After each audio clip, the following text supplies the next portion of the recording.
Shit! No power!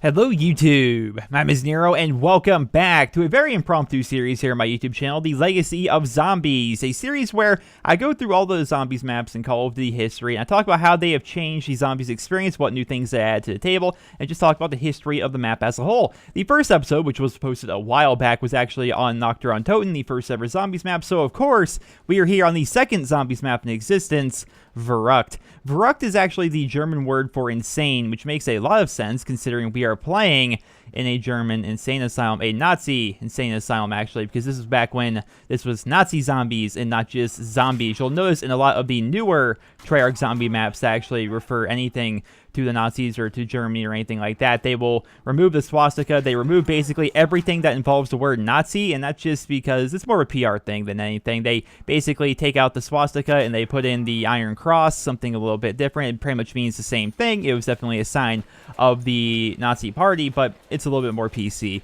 and it just seems to make a little bit more sense.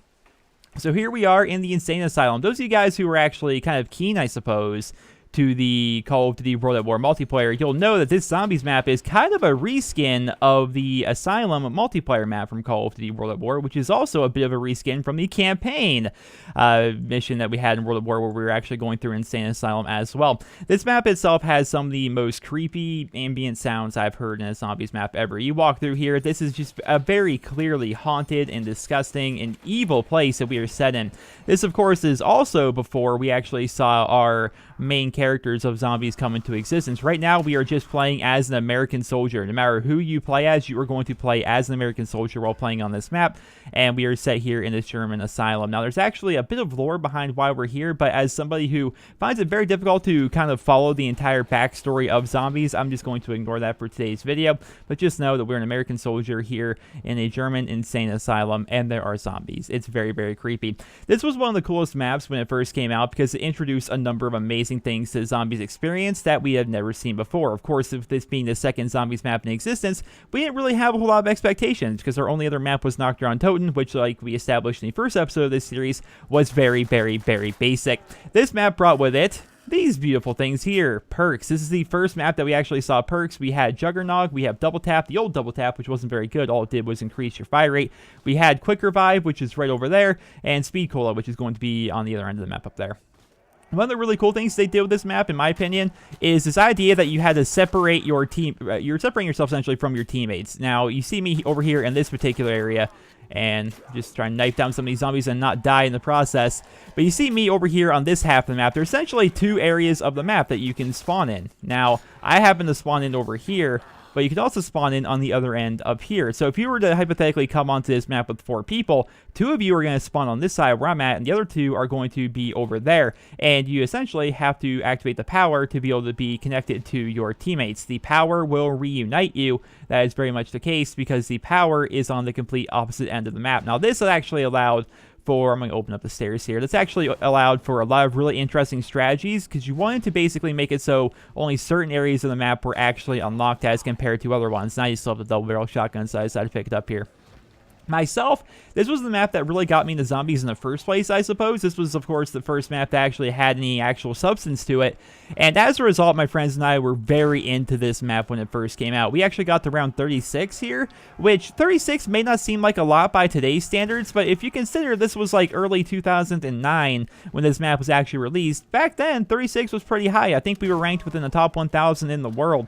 And it took a very long time to get that because this map, while it did have perks and was the first map to actually incorporate perks into the zombies experience, it did not, however, have Pack-a-Punch. Therefore, your weapons only had a certain amount of limit. You know, they weren't very powerful. They can only do so much at the end of the day. And the reason why we actually stopped at round 36 was just everything took forever to die. Basically, at the end of every single round, we would have to get a crawler and we'd have to go get new weapons because even though we got great weapons, like in the form of like a, an MG42 or a Browning, which were the big, heavy, light machine guns, the very sought-after weapons in zombies in World at War, it just didn't matter because you would run out of ammo by the end of the round because zombies just ate so many bullets and we'd have to grab like the MP40 off the wall here. The strategy that we actually implemented was actually very crucial for the other half of the map. The team that spawned on the other side of the map, they were responsible for opening up the power. They had to go upstairs, and go all the way around, go all the way through the entirety of the map until they could actually enter the power room here and turn on the power. The reason why we had them do it, as compared to my friend Cardinal and I, who spawned on this side, was because we did not want to open up this door. It was actually very crucial to our strategy as it gained round 36. So what we actually did, and it's the most boring way of playing zombies ever by today's standards, I would say, but my friend Cardinal and I, we watched this little stairway here. Basically, we both watched the window. Like, I would shoot him as they came up the stairs, he'd kill him as they came from the window, and we kind of swapped spots on occasion. Then my friend Nick, who you guys I'm sure know from a lot of my other zombie videos and whatnot, look at this guy just chilling right here. He would watch this wall, because believe it or not, this is actually one of those walls that zombies can tear down. And then my friend Nick's cousin who's our fourth player, would watch the stairs. Now, I'm not exactly sure how he did. I think sometimes he would just kill them as they came up the stairs here, and then if too many came, he'd come up here, and then, Nick would help him out. But that's how we did it. We basically camped it, and, we didn't have this door open because we didn't want zombies coming from behind us, and so we limited the number of ways zombies could actually come to us, and we basically shot fish in a barrel until round 36. I just have a lot of nostalgia, a lot of really great memories on this map just because of that, because, that entire night we played for, what was it, like 6 hours, something like that. We had to keep taking breaks because this was when everybody was still in school. We were all still in high school, except Nick, I think, who was in college at the time, and we had to, we were basically, taking turns with the zombies because, we had to eat and stuff like that, some of us had some homework to do and stuff like that. We just spent so long, it was just so much fun to actually get to that high of a round. It was definitely a lot of fun, and it's one of my better memories, I think, of zombies. I think it's one of the reasons why I enjoy this map so much. And pro tip for zombies, which I'm sure a lot of you guys know this by now, but while shotguns are great because they just decimate zombies, you get crap for points. You really get crap for points. One of the great ways you actually get points in zombies with a full auto weapon is the 10 points you get every single time one of your bullets actually hits them. That's a great way of getting points. With the shotgun, it's going to hit them once and it's going to kill them. Therefore, you're not getting all that extra points. So, definitely not so great. Back to the Legacy of Verrückt. Back to how this map actually changed the zombies experience. This is also the map, not only that we started in 2 different areas and we had the entire idea of perks for the first time, but it was also the map where we had traps, essentially. This entire theme here, this idea that we're in this insane asylum, is that a lot of electroshock therapy was happening here as a result. And this was actually one of the first maps where we have these things right here, where you can turn this on. I don't have enough points right now. I guess I can, if I kill him, I have enough points, I would. All right, so I think we're gonna wait. Yeah, we'll get the nuke right here. I think we'll wait until the next round, and then maybe we'll turn on this, because we have a couple of traps set out throughout the entirety of the map here, which you can activate. Here's that wall I was talking about earlier. Yes, zombies can't actually come through here, and this was where Nick was kind of responsible for. Let's just rebuild this for a couple of points here. Let's grab this insta-kill. That's definitely going to be pretty nice. This is, of course, the original double tap, which a lot of people didn't consider to be very good. Double tap 2.0 is definitely a lot better, in my opinion. The original double tap, which we saw here in World at War, and we saw throughout the original Black Ops, I think it was not until Black Ops 2 that we actually saw a change to make double tap actually, let's be honest, a viable perk. It really wasn't that great on a lot of things. Is when they made it so it actually not only increases your fire rate, but it also made it so you could shoot essentially an extra bullet for free with double taps. That, of course, was very, very nice. But yeah, this is the original double tap. Not a lot of people like to use it in World at War. It wasn't very good. It just wasn't very good. That was the thing of it, right? Now let's turn that on and run through here and kill these guys here. Woo, doggy! I want to look at the electro barrier there, but oh wow! Somehow that didn't hit him. Getting a lot of zombies coming from all at once here. I should probably actually go down and try and get Jug.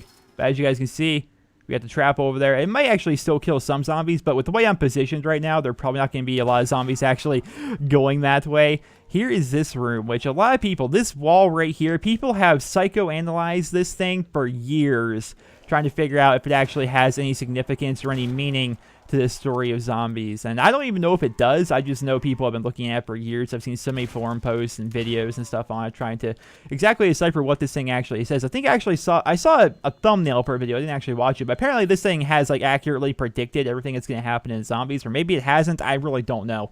You never know with those kind of videos. People will say anything to get people to click. Am I right? So, how much points do we got? We only have 870. See, we're not getting a lot of points as a result of this shotgun, which is going to be making it difficult for me to actually go ahead and get Jug, which, of course, this is the first zombies map where we actually have Juggernog as an option. Now, should I grab a new gun? No, I can grab no, there are trench guns here. Where's the STG? I could have sworn the STG. Yeah, there it is. I'm gonna say yes. I'm not crazy, am I? I know the STG's in this room somewhere, but I'm just basically going to continue to basically soak points off of these two zombies here, and then hopefully I'll be able to buy Jug next round. This room right here, very flashy, very, very, very flashy. But of course, this is the power room in Insane Asylum, and now they're both dead, and I'm about give or take 800 points, I suppose, away. So actually going to come down here to where Jug is, because Jug is kind of essential in zombies, as I'm sure you guys are all aware. There's actually a glitch right here in this corner. Now, I'm not exactly sure how people did it. Oh, wow. I feel like I got sucked in right... Whoa! It's shooting me back! That's why I think it's shooting me back because of the glitch that happened there. I honestly did not even know about that going into this. There was a glitch on this map, and you basically could get into that corner, and you were invincible. You know, it was one of those... Lots of zombie maps have that problem. And this map was no exception, I suppose. You were invincible if you were in that corner. I think it had something to do with, like, you were like behind a barrier while you were like staying there behind the bucket. And so of course, you know, people would exploit it, trying to get the high rounds. So even though, you know, we were in the top, what was it, 100? Did I say 100 or 1,000? I honestly can't remember. I think it was 100 for this map. We did it against glitchers, basically. You know, there was a bunch of people that were glitching. To actually be able to go ahead and get that rank on the leaderboard. So I was definitely pretty proud when we got to round 36 on this map back in the day. And it's still ranked pretty high today, even though if you go back and look at any, and I repeat, really any of the older Call of Duty leaderboards, they're all just dominated by glitchers. They're all dominated by people that have modded somehow. So rest in peace, that rank. I mean, the thing that's you live and die by a leaderboard, I suppose. It's gonna... You know, you get to a high rank one day, it's not going to be there the next. You know, you always have to keep on trying to get better and better and better, which is, you know, I like leaderboards that way. I definitely like that style of leaderboard where it's just your overall score as compared to something completely silly, in my opinion, like a score from Ed or anything like that. So we're going to grab Juggernog here, and then we're going to come over here into this room, which is now open. Now, again, this is the other side, which this was my preferred side to start on, honestly, where you can come over here, and this is where other people would spawn in. But keep in mind, quick revive.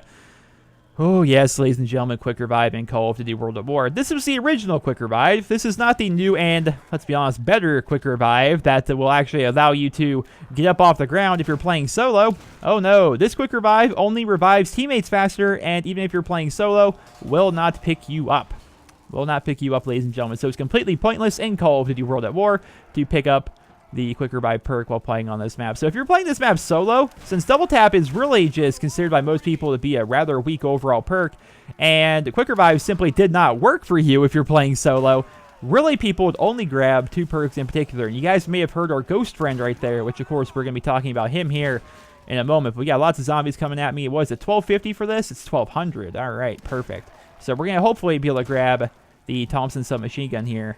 You just need to take out a couple more people with my shotgun here, as I am now out of ammo, but... Oh, like a godsend, we get more. Now, not quick revive, but speed cola right now would actually be fantastic. A little bit of faster reloads. All right, so things are quieted down here. So let's go ahead and grab our Thompson.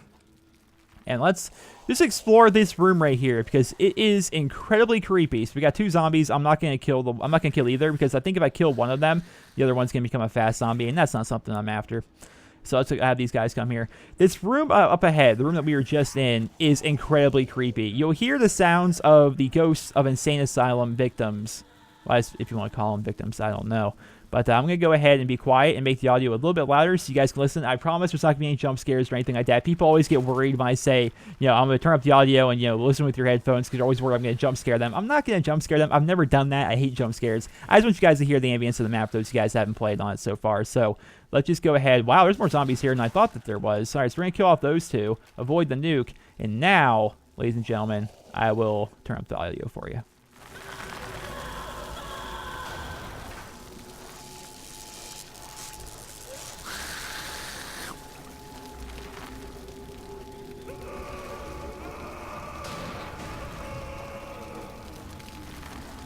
Very creepy. Very creepy, I'm not going to lie. You can hear the ghosts of Insane Asylum victims, if you want to call them once again, over here inside these buildings. And these, of course, were the doors to all of their cells, but those doors are all blocked off and barricaded, and you can't actually go through there. Now, you can try and jump up and try and see what's in there, but You really can't. It's just kind of left up to mystery what's going to be there. We also have water dropping down from the ceiling in a lot of areas in this room, which is really interesting when you actually stand underneath them. Call of Duty World at War, for those of you guys that were maybe a little bit unaware, actually did have a bit of a swimming feature.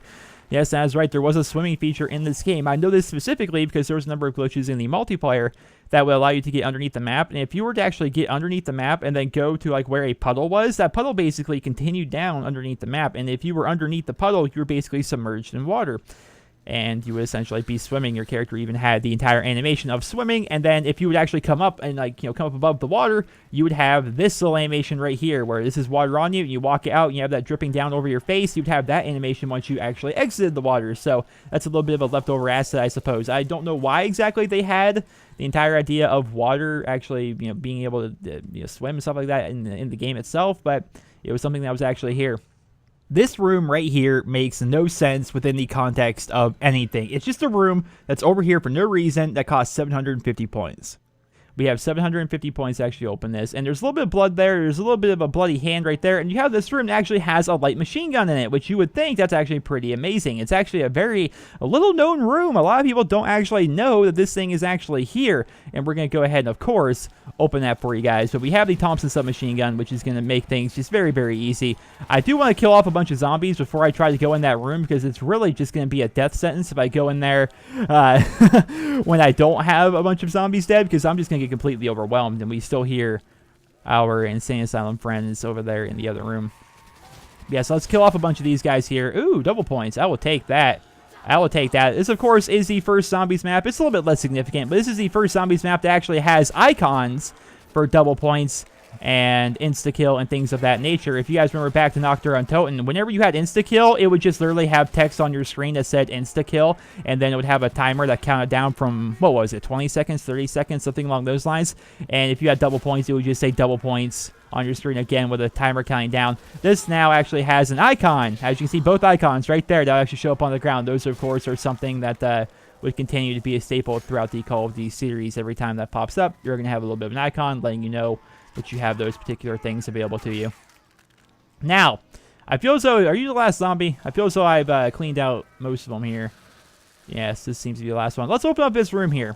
Makes no sense for it to be here, honestly. Open it up, and then you have a bar.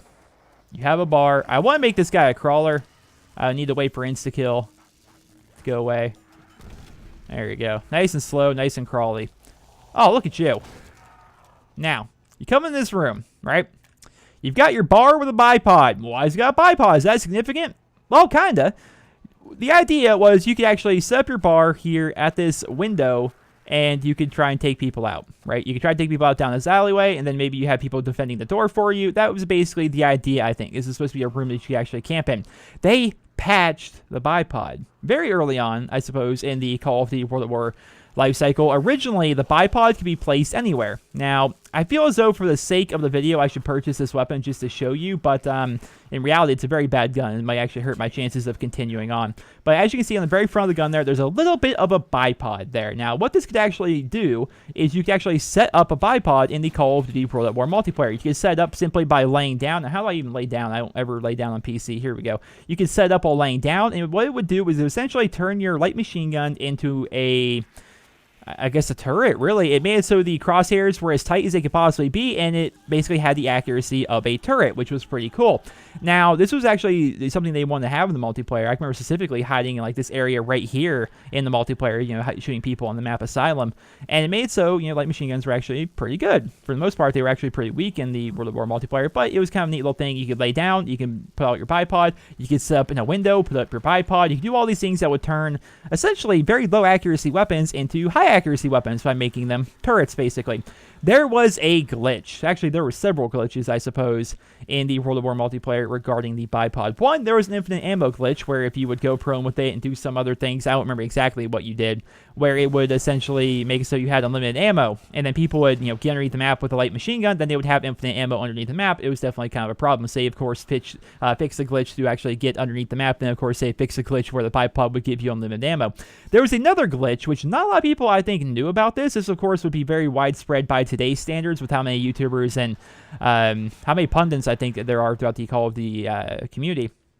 There was a glitch in hardcore search and destroy. Now, I'm going to explain this glitch to you guys. It's going to make no sense, but believe you me, this was true. This happened a lot, and we would do it, and my friends and I would do it to each other to mess with each other, or we would do it to people we don't like in our lobbies. So there's a glitch in hardcore search and destroy. If you're using a light machine gun with a bipod, as soon as a new round started, you would immediately go prone, place your bipod, and team kill somebody. Now, what would happen if you did all of those things is it would boot the host from the game. Not only would it end the game, but it would take the host and kick him offline, essentially. It would basically close out his World at War. It would say disconnected from online servers. It wouldn't shut him down like off Xbox Live or PSN or anything like that, but it would do that. It made literally no sense whatsoever. None. And this is actually something that we didn't see online or anything like that because, again, the Call of Duty community was a lot smaller at the time, and, you didn't see that many stuff. There might actually be a video of it somewhere online. I have no idea. But my friends and I found it because, we would always play, usually in a full party, or at least close to a full party. And one of us, I can't remember who, just one day, we decided we were gonna team kill all of our friends, I guess, as people do when they're playing hardcore with a group sometimes. And one of us went prone. We pulled out our bipod, and then we started spraying back and forth, and that kicked the host, essentially. It ended the game, and then we tried it again, and it ended the game, and it just, whenever we wanted to, we could boot the host from the lobby. It, of course, would end the entire game, basically, but it was a thing. It was something that you could do, and it was a very weird glitch. So that was one of the many reasons, I suppose, that the bipod was actually patched. Now, I did not actually know about that room back in the day. Back in World at War, I had no idea that room even existed. I was unaware that it was actually there or even a thing. And so when I go back to it these days and I notice that, that room is there and there's a bipod light machine gun there for you to actually mess around with, I think to myself, like, was that actually supposed to, it even says deployable bar there. Was it originally designed for players like me to play on? I really don't know. I'm probably going to go down here if I don't. Oh, it's going to get hairy here, boys. Oh, it's going to get hairy here, boys. And just bring him around town, I suppose. Gotta kill off this guy. See, the bar, also, incredibly weak. Incredibly weak. So weak, I don't even know why it's in the zombies. But, ooh, taking 2 hits there, but we're still alive. Let's go down here and grab some Thompson ammo for love of criminy. Alright, got some Thompson ammo. There we go. So, once I actually open up that room, I think I've shown you guys everything about the map, at least in terms of its layout and things like that. Now, it was one of those maps that I was never very good at solo. Again, I played it so much with a group that I never really had, well, I guess that's all the zombies, I suppose. I never really had too much inclination to actually play this map, by myself. I always just played it with friends. You have another trench gun here on the wall. There's actually several areas on the map. And actually, here's another bar with a bipod. There's actually apparently several bars as well here. The old sawed-off double barrel. So how's this for an idea in Call of Duty? This is something we haven't seen in Call of Duty in a while, but this is, of course, in World at War's multiplayer and correspondingly in World at War's zombies. There's the idea of a sawed-off shotgun. You guys saw me running around with the double barrel shotgun there for a while. You can actually get an attachment called sawed off, where you would saw off the end of the barrel, basically. And what it would do is it would reduce your range to like next to nothing, but it would make it so it does even more damage, which is kind of silly and kind of pointless, all things considered, considering, it's a sawed-off shotgun. It's a double barrel at the end of the day, and it's already going to be very good. And then the flamethrower. Oh, the flamethrower. This is actually a perk in World at War. It's a perk 1 that you could pull out and use it, and it would overheat. You see down there in the bottom right. It's a very fun little weapon right there. Always terrible on zombies. I think there are some situations where it could actually be viable or useful, but for the most part, flamethrower, kind of silly, even in zombies. Even if you were to, pack a punch it, still, wasn't very good.